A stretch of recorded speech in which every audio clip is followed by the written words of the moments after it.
Good morning. आज हम पढ़ेंगे क्लास 8 में। सब्जेक्ट है अपना हिंदी व्याकरण और आज का जो चैप्टर है अपना वो है फर्स्ट चैप्टर और पीरियड भी आज का है वो है फर्स्ट पीरियड। तो आज का जो अपना चैप्टर है वो फर्स्ट है जिसका नाम है संज्ञा और इंग्लिश में अपन कहते हैं नाउन। ओके, तो आज अपन इस चैप्टर में पढ़ेंगे संज्ञा की डेफिनेशन को और संज्ञा के प्रकार को। ओके, तो चलो स्टार्ट करते हैं। संज्ञा जिसे इंग्लिश में कहते हैं नाउन। किसी व्यक्ति, वस्तु, स्थान, जानवर, भाव, गुण आदि के नाम को क्या कहते हैं? संज्ञा। मतलब जो किसी का भी नाम हो, जैसे किसी व्यक्ति का नाम हो, किसी वस्तु का नाम हो, किसी स्थान का नाम हो, किसी जानवर का नाम हो, किसी भाव का नाम हो, किसी गुण का नाम हो, तो वो सारे शब्द क्या है? संज्ञा है। ओके, तो आपको ये डेफिनेशन अच्छे से लर्न करना है। जैसे कि क्या है? राम एक व्यक्ति का नाम है, पुस्तक वस्तु का नाम है, भरतपुर क्या है? स्थान का नाम है, गर्मी क्या है? भाव का नाम है, और सर्दी भी इसी तरह क्या है? एक तरह का भाव है। ओके, तो ये जो है एग्जाम्पल दिए हुए इसके। तो संज्ञा की परिभाषा को एक बार वापस रिवाइज करते हैं। किसी व्यक्ति, वस्तु, स्थान, जानवर, भाव, गुण आदि के नाम को संज्ञा कहते हैं। फिर है नेक्स्ट संज्ञा के प्रकार, यानी संज्ञा के भेद, काइंड्स ऑफ नाउन। तो संज्ञा के आपकी बुक्स में दिए हुए हैं 5 भेद होते हैं। कितने भेद होते हैं? 5। फर्स्ट है व्यक्तिवाचक संज्ञा, जिसे इंग्लिश में कहते हैं प्रॉपर नाउन। सेकंड है जातिवाचक संज्ञा, जिसे अपन कहते हैं कॉमन नाउन। थर्ड है भाववाचक संज्ञा, जिसे अपन इंग्लिश में कहते हैं एब्स्ट्रैक्ट नाउन।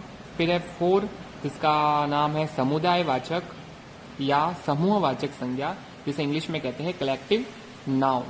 फिर है 5 जिसको हिंदी में कहते हैं अपन द्रव्यवाचक संज्ञा और इंग्लिश में कहते हैं मैटेरियल नाउन। ओके, तो सबसे फर्स्ट लेते हैं अपन व्यक्तिवाचक संज्ञा, जिसे अपन इंग्लिश में कहते हैं प्रॉपर नाउन। जिस संज्ञा में या जिस संज्ञा से किसी एक ही व्यक्ति, एक ही वस्तु या एक ही स्थान विशेष का बोध हो, उसे अपन व्यक्तिवाचक संज्ञा कहते हैं। मतलब कि इसके नाम से भी स्पष्ट है कि प्रॉपर नाउन। तो जिससे कि किसी एक स्पेशल व्यक्ति, किसी विशेष व्यक्ति का नाम अपन को पता चलता है, जैसे कि राम, तो उस व्यक्ति का नाम राम है तो राम की एक पहचान होगी स्पेशल। इसी तरह वस्तु में जैसे ये पेंसिल, तो पेंसिल इसकी स्पेशल क्या हो सकती है? एक पहचान बन गई। इसी तरह स्थान में जैसे अपन शिवगंज ले लेते हैं, तो वो भी क्या है? एक तरह की पहचान है, विशेष पहचान। तो ये जो स्पेशल जिसके नाम होते हैं उसको अपन क्या कहते हैं? व्यक्तिवाचक संज्ञा। तो इसको वापस एक बार देखते हैं। जिस संज्ञा से किसी एक ही व्यक्ति, वस्तु, एक ही वस्तु या एक ही स्थान विशेष का बोध हो, उसे अपन व्यक्तिवाचक संज्ञा कहते हैं। जैसे कि व्यक्तियों का नाम में जैसे हो सकता है राम, मोहन, सीता, कालू आदि। ये क्या है? इसके एग्जाम्पल है व्यक्तिवाचक। जैसे दिशाओं के नाम पूर्व, पश्चिम, उत्तर, दक्षिण। इसी तरह देशों के नाम, जिसमें नाम है जैसे भारत, चीन, जापान, अमेरिका और भी हो सकते हैं। फिर है राष्ट्रीय जातियां, जातियों में जैसे भारतीय, चीनी, जापानी। इसी तरह नदियों के नाम में जैसे गंगा, यमुना, कावेरी, घाघरा और भी कई नदियां हो सकती हैं। जैसे समुद्रों के नाम अरब सागर, प्रशांत महासागर। इसी तरह नेक्स्ट दिया हुआ है पर्वतों के नाम, जिसमें अरावली हो सकती है, हिमाचल, विंध्याचल। ओके, फिर है नगरों के नाम। तो ये सारी इनकी स्पेशल पहचान है या फिर विशेष, इससे अपन की एक ही वस्तु का पहचान हो रहा है अपन को, जैसे एक ही स्थान का पता चल रहा है। ओके, तो नगरों के नाम में जैसे जयपुर, अजमेर, पटना, दिल्ली, कोटा। इसी तरह समाचार पत्रों के नाम जैसे राजस्थान पत्रिका। लेकिन अगर अपन बोले समाचार पत्र, तो ये तो क्या है? इसमें सारे आ जाएंगे, जैसे राजस्थान पत्रिका भी आ जाएगी, दैनिक भास्कर भी आ जाएगा, हिंदुस्तान टाइम्स भी आ जाएगा। लेकिन अपन बोलेंगे राजस्थान पत्रिका, तो इसका विशेष एक ही वस्तु की अपन को अंडरस्टैंडिंग होगी, एक ही वस्तु का अपन को बोध होगा। तो ये क्या है? प्रॉपर नाउन, या फिर हिंदी में कह सकते हैं व्यक्तिवाचक संज्ञा। इसी तरह जैसे पुस्तकों के नाम, जिसमें जैसे रामायण, रजत रंगिनी, मेघदूत। फिर है दिनों के नाम, जैसे सोमवार, मंगलवार, बुधवार। इसी तरह जैसे महीनों के नाम में जनवरी, फरवरी, मार्च, फाल्गुन, चैत्र। ये चैत्र दिया हुआ। ओके, आपकी बुक्स में ये गलत छपा, इधर चैत्र आएगा। इसी तरह जैसे ग्रह नक्षत्रों के नाम, पृथ्वी, सूर्य, चंद्रमा, मंगल। इसी तरह नेक्स्ट दिया हुआ है त्योहारों के नाम, जिसमें जैसे होली, दिवाली, ईद, क्रिसमस, कई त्योहार हो सकते हैं। तो इससे कह सकते इसमें एक ही व्यक्ति का या तो बोध हो रहा है, एक ही वस्तु का बोध हो रहा है, या एक ही स्थान का बोध। बोध यानी होता है अंडरस्टैंडिंग, यानी समझना। ओके, इसी तरह अपन ने ये देख लिया व्यक्तिवाचक संज्ञाओं के बारे में। अब देखते हैं नेक्स्ट इसका टाइप है, वो है जातिवाचक संज्ञा, जिसे इंग्लिश में कहते हैं कॉमन नाउन। जो संज्ञा शब्द किसी एक ही प्रकार के व्यक्ति या वस्तु का बोध कराता है, उन्हें जातिवाचक संज्ञा कहते हैं। जैसे मनुष्य, तो मनुष्य में जैसे लड़का आ गया, लड़की भी आ गई, छोटा बच्चा भी आ गया, तो ये क्या हो गया, उन सारों का कॉमन हो गया। तो इस तरह से कॉमन नाउन हो गया, या फिर इससे मनुष्य जाति का पता चल रहा है, तो जाति का बोध हो रहा है।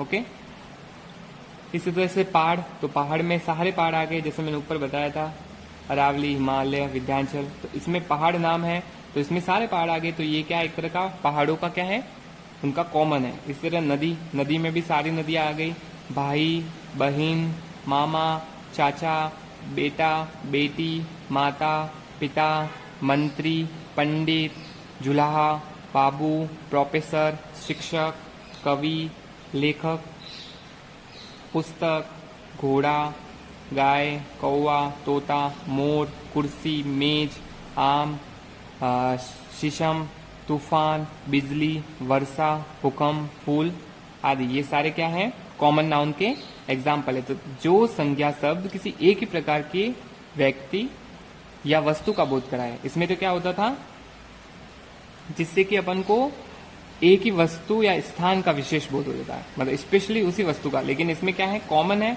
और एक ही प्रकार के व्यक्ति या वस्तु का बोध हो रहा है।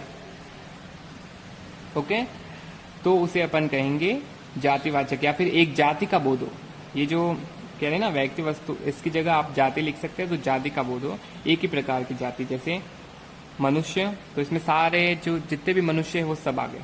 इसी तरह पहाड़, पहाड़ में सारे पहाड़ आ गए।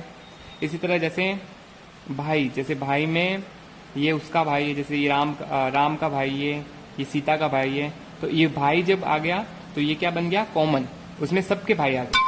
बहन, तो बहन में सबकी बहन आ गई। इसी तरह नेक्स्ट दिया हुआ है, जैसे एक और लेते हैं अपन एग्जाम्पल, जैसे पुस्तक, तो पुस्तक में जैसे रामायण आ गई, हिंदी की पुस्तक आ गई, इंग्लिश की पुस्तक आ गई, मराठी की पुस्तक आ गई, सारी पुस्तक आ गई। तो ये क्या बन गया, एक तरह का पुस्तकों का जो बहुत सारी पुस्तक है उसका कॉमन बन गया, तो ये बन गया कॉमन नाउन। इससे क्या है, जाति का बोध हो रहा है। इसी तरह नेक्स्ट जैसे तोता दिया हुआ है, तो तोतों में भी कई तरह की प्रजाति होती है, तो इससे अपन को एक क्या मिल गया, कॉमन मिल गया। ओके, तो इस तरह से जो संज्ञा शब्द किसी एक ही प्रकार की या फिर आप जाति लिख सकते हैं, या फिर एक ही प्रकार के व्यक्ति या वस्तु का बोध कराते हैं, उन्हें जातिवाचक संज्ञा कहते हैं। इसका भी आपको डेफिनेशन अच्छे से लर्न करना है। थर्ड है भाववाचक संज्ञा, जिसे अपन इंग्लिश में कहते हैं एब्स्ट्रैक्ट नाउन। जिन संज्ञा शब्दों से किसी व्यक्ति, वस्तु और स्थान के गुण, इसमें क्या है, किसी व्यक्ति, वस्तु और स्थान के या तो गुण आपको पता चलेंगे या फिर दोष आपको पता चलेंगे, धर्म, अवस्था और भाव आदि का पता चले, तो उसे अपन क्या कहते हैं, भाववाचक संज्ञा। ओके, जैसे देख लो इसमें दिया हुआ है, जैसे धर्म, गुण, अर्थ और भाव का पर्यायवाची शब्द है। मतलब जो धर्म, गुण और जो अर्थ और भाव दिया हुआ है, ये सारे क्या है, पर्यायवाची है, एक दूसरे के समान अर्थी शब्द हैं। जैसे कि लिखा हुआ है लंबाई, तो जैसे इस पुरुष की लंबाई इस पुरुष की बहुत लंबाई है, मतलब ये बहुत बड़ा है, लंबा है, तो ये लंबाई क्या है, इसके गुण है। ओके, तो इस तरह से ये जो गुण है, लंबाई, ये क्या हो गया, भाववाचक संज्ञा। इसी तरह बुढ़ापा, नम्रता, मिठास, क्रोध, शत्रुता, दया और करुणा, ये भी क्या है, एक तरह के किसी के गुण है और किसी के दोष है, तो इससे अपन को पता चल रहा है। ओके, तो जैसे कि राम को बहुत क्रोध आता है, तो राम का गुण क्या है, क्रोध, तो क्रोध क्या है, एक तरह का भाववाचक, ये गुण नहीं, सॉरी दोष है, तो ये क्या बन गया, भाववाचक संज्ञा। इसी तरह फोर्थ नंबर दिया हुआ है, जो इसका टाइप है अपने संज्ञा का, वो है समूहवाचक संज्ञा। जिन संज्ञा शब्दों से व्यक्तियों या वस्तुओं के समूह का बोध हो, उन्हें समूहवाचक संज्ञा कहते हैं। जिससे क्या अपन को पता चले कि जहां पर एक से ज्यादा व्यक्ति हो, या फिर एक से ज्यादा वस्तु हो उन्हें अपन कहेंगे समूहवाचक संज्ञा। जैसे कि सभा में बहुत से व्यक्ति होते हैं, सेना में भी बहुत से होते हैं, दल में भी बहुत से होते हैं, संघ भी होता है तो उसमें एक व्यक्ति से संघ नहीं बनता, बहुत सारे व्यक्तियों से बनता है। कुंज, जैसे कक्षा में भी बहुत से विद्यार्थी होते हैं तब वो कक्षा बनती है। संसद, भीड़, टोली, मंडली, ये सारे क्या है, एक से ज्यादा व्यक्ति होते हैं। ओके, तो इस तरह से क्या बनता है समूह, और समूह से जो शब्द दिया हुआ है जैसे टोली, मंडली, तो ये क्या है एक तरह का शब्द समूहवाचक संज्ञा। ओके, तो जिन संज्ञा शब्दों से व्यक्तियों या व्यक्तियों के समूह का बोध हो उन्हें अपन समूहवाचक संज्ञा कहते हैं। फिफ्थ दिया हुआ है द्रव्यवाचक संज्ञा, तो इसे अपन इंग्लिश में कहते हैं मैटेरियल नाउन्स। जिस संज्ञा से नाप तोल वाली वस्तुओं का बोध हो उन्हें अपन द्रव्यवाचक संज्ञा कहते हैं। जैसे सोना, सोने को अपन तोल सकते, जैसे एक तोले में लेते हैं। इसी जैसे चांदी, लोहा, दूध को अपन तोल सकते हैं लीटर में। इसी तरह जैसे पानी, घी, तेल, मिट्टी, फल, अनाज, सारी चीजों को अपन तोल सकते हैं या नाप सकते हैं। तो जिस संज्ञा शब्द से आपको नाप तोल वाली वस्तुओं का बोध हो उसे अपन क्या कहेंगे द्रव्यवाचक संज्ञा। तो जैसे कि इसके नाम से ही इंग्लिश में जैसे पता चल जाएगा मैटेरियल, मैटेरियल यानी जो कोई वस्तु है, मैटेरियल है जिसको अपन नाप भी सकते हैं या तोल सकते हैं, तो उससे अपन को पता चल जाए। जैसे कि दिया हुआ है तेल, तो तेल को अपन तोल सकते हैं। ओके, तो इससे पता चल गया कि तेल कौन सा नाउंस है, वो है मैटेरियल नाउंस या फिर एक द्रव्यवाचक संज्ञा। तो आपका होमवर्क, फर्स्ट पीरियड का होमवर्क इस तरह से रहेगा। सब्जेक्ट है अपना हिंदी व्याकरण, पीरियड अपना फर्स्ट है और क्लास आपकी 8th है। तो फर्स्ट पीरियड में आपको होमवर्क करना है संज्ञा की परिभाषा, संज्ञा के प्रकार। थर्ड है क्वेश्चन व्यक्तिवाचक संज्ञा के उदाहरण लिखने हैं आपको। फोर्थ है जातिवाचक संज्ञा किसे कहते हैं, इसको आपको अपने नोटबुक में करना है। ये फर्स्ट पीरियड का आपका होमवर्क रहेगा। ओके, तो आप उसको कंप्लीट कर ले अच्छे से और लर्न भी करना है आपको।